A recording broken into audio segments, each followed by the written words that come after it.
From the very beginning, we didn't have any capacities even to work on calculation of basic macroeconomic indicators. They start from scratch, from zero. So the incredible thing is, how did we turn around so fast? IMF capacity building helps countries all over the world turn the corner and find the path to prosperity.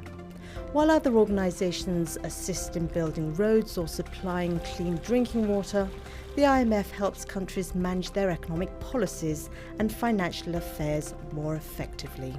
Technical assistance and training are two very important activities of the IMF.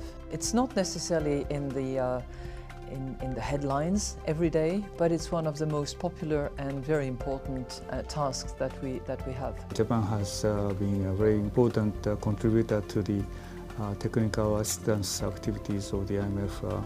And the reason is because we know that for the IMF, the capacity building support for emerging and developing countries is very crucial. Since 1990, Japan has contributed over $430 million, or nearly half of all donor financing for technical assistance.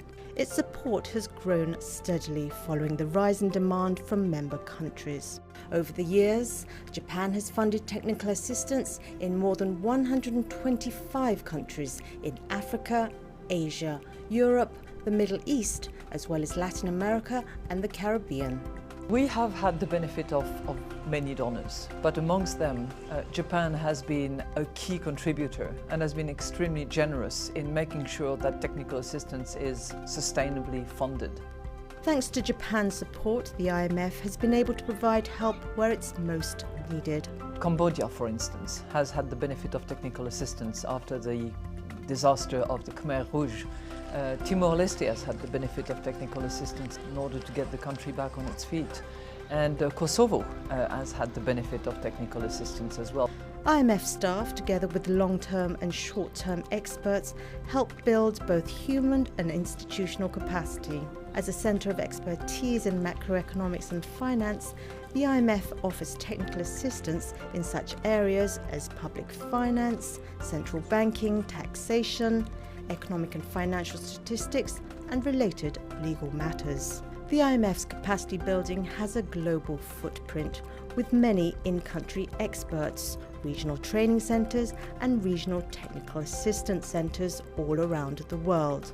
This allows the IMF to tailor its assistance to local needs. Those countries that have had the benefit of technical assistance, are better at managing their public finance, are better at organising their central bank activity, are better at collecting revenue and organising public spending in a more rational and efficient way.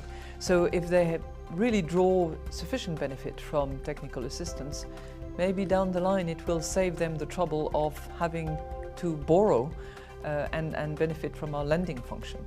For all of the IMF's capacity building work, partnering with donors is essential.